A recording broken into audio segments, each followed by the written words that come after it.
All right, so you picking up from senior season, you finish up, you make a nice Final Four run. Talk about that process of now getting ready for the NBA. Talk about what was your preparation getting ready for the draft. Yeah, now it's goal time. You know what I mean? The goal is obtainable at this point. Right. So it's working out. Back in the lab, Jerry Powell, same thing. Yeah. So me and him just working out, getting ready for the pre-draft, for workouts, team workouts. Right. So you're just trying to stay sharp, stay in shape, and then get ready for the team workouts. Right. So playing for the team workouts and stuff like that, like how was that experience, like playing in front of GM stuff? I know that's pretty like nerve-wracking because like everything is for the bread now, everything is serious.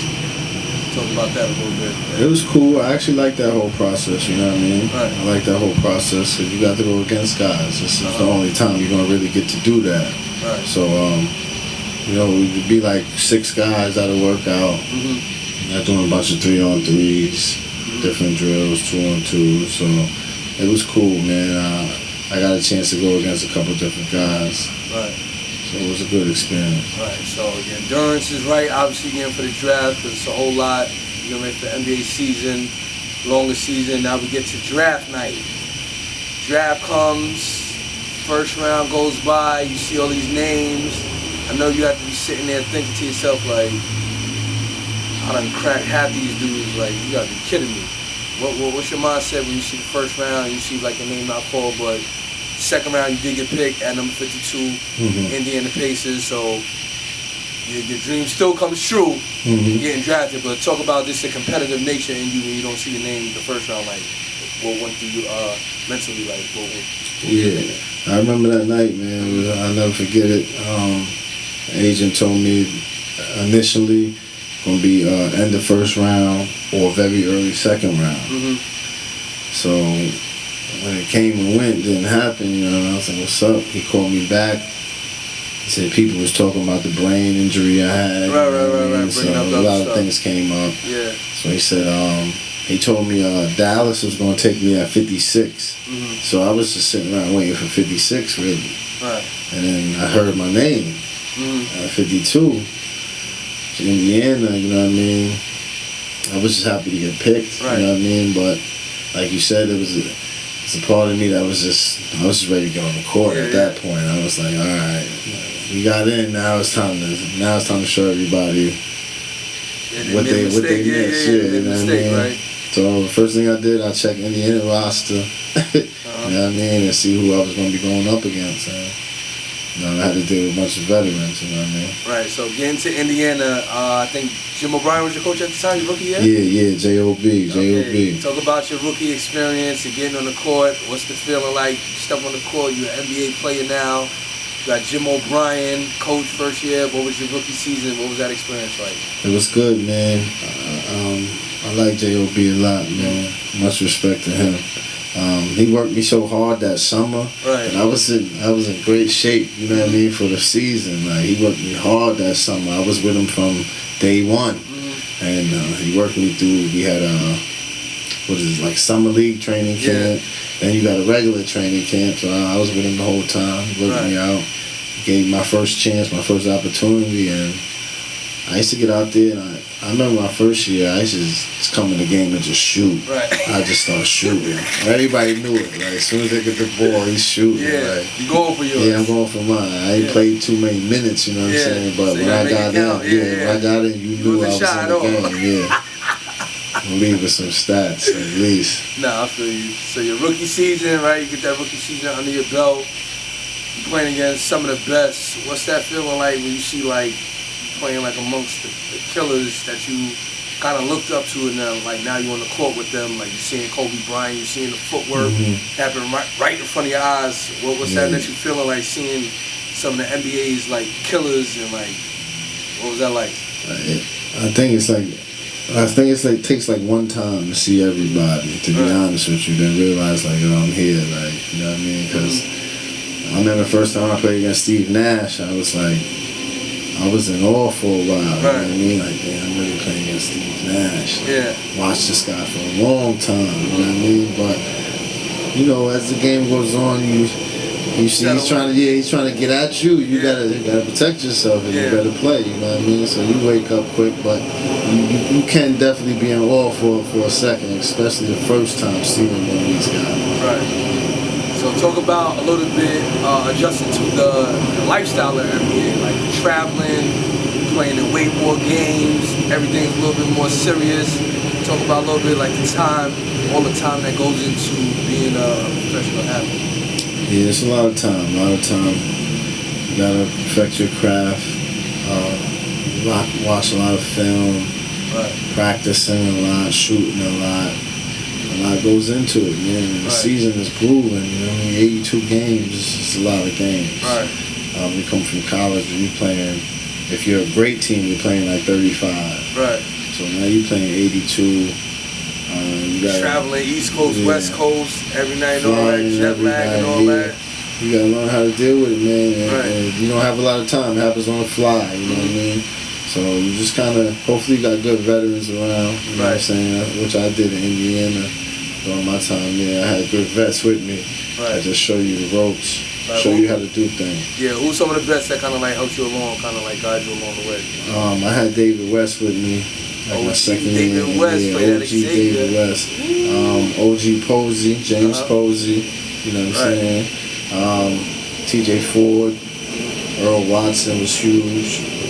So I had good vets with me around at all times. Right. So your rookie season, so obviously you're playing with vets, you're getting pushed, you're getting better. Your second year in Indiana, you guys make the playoffs that year, right? Third year. So you made the playoffs. How was your second year? Second year we got better. So yeah, we was close, yeah. So you're grinding, you're knocking on the door, you're getting better. So now you're third year. You might be right. I'm on it, bro. Like, listen. I might be gonna say that. You might be right. Like, I'm on it. I may be wrong. You're probably right. But somewhere in that window, I know y'all made the playoffs. Mm-hmm. And I think I might have lost to Miami that series, but you was putting up. Now you're starting to like really come into your own, coming off the bench, putting in good minutes, putting up good points. What's that playoff like? That playoff atmosphere like? How much more intense does it get like during the playoffs versus the regular season? It's nothing like playoff basketball. Yeah.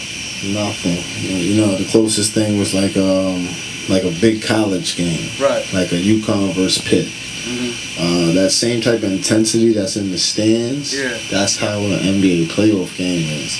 And like during the regular season, it's not like that at all. Right. You know what I mean? People just enjoying themselves watching the game, watching the spectacle. Yeah. But in the playoffs, everybody's into the game. It's riled up. Like that's what you want to play for if you want to play in the NBA. Like I understand when people say you haven't really played in the game until you play in the playoffs. Right. It's a totally different atmosphere. Right. So how was it going in practice? Like going up against that crew? I think I had. That's it, Young Paul George, Danny Granger, Hibbert. I went up against a good Miami team. Talk about that experience. Go up against. That's when like LeBron did the, quote unquote super team, all that. Yeah. How was it going against that crew, man? How tough was it? I honestly think. Y'all was right there, man. We could. I ain't gonna say we would have won the chip, but I know we would have gave them a shot. You know what I'm saying? We would have had a chance of winning the chip. If it wasn't for them. That team was just. It really was a super team, man. Yeah. And I think 2 years back to back we had them. Yeah. We were up like 2-1. Y'all was giving them a run for their money. Y'all was making it tough. We up 2-1 both series, and they come back and win. Like it's just hard to beat that team four times out of 7 games. You could beat them 2, maybe 3 times if you're lucky, but hard to beat that team 4 times. Yeah. So your time in Indiana, it's pretty safe to say you enjoyed your time in Indiana playing in Seacoast Fieldhouse, Larry Bird, the manager, and all that. How was it chopping up with Larry Legend, man? Larry Legend's a cool dude, man. Yeah. Very quiet, even keel. Yeah. Sort of like myself. Yeah, so like yourself. You just like to just watch, man, observe everything. Okay, that's what's up, man. All right, so you're in Indiana, so now we get to about 2012. You see, I got my notes here today. I ain't playing around. So, getting traded, all right? Everybody, for the most part, if you never played in the league, most people's perception don't know about basketball. Like, yeah, somewhat, you get traded, you go to another place. Talk about the difficulty of having to remove yourself from one place, getting situated in a whole nother place, and getting used to a whole new environment and playing for a new team, new coach, new group of guys. Talk about that first initial trade experience to Washington. Yeah, when you get to the league, you know, the vets will tell you don't get too attached to one place. Right. You know what I'm saying? Especially in my position, I was never a superstar, max player, anything like that. So I knew I'd probably be bouncing around. So never try to get too attached. Take it for what it is. You know what I'm saying? And my time in Washington, I love my time in Washington. You know what I mean? It's not really that difficult to leave a place. You know what I mean? So I had no problem leaving Indiana. I was ready to go, you know what I mean? And Washington took me in, Ernie Grunfeld gave me a chance, and I was appreciative of that. Yeah, so you had a nice little young crew there too. You had young John Wall, and you guys trying to build and battling in the East and stuff. How was that playing in that Atlantic Conference? How was that? That was cool, man. That was good. That was a nice little crew. I wish I would have had more time with them, you know what I mean? I only got to spend 1 year with them, but, you know, after I left, they eventually saw what I saw they was going to be, you know what I mean? That's why I would have wanted to stay around with that crew. Right. So now, we get to, you're in Washington, now you get sent to cold-ass Minnesota, bro. Talk to us about that Minnesota experience, man. What was that like, man?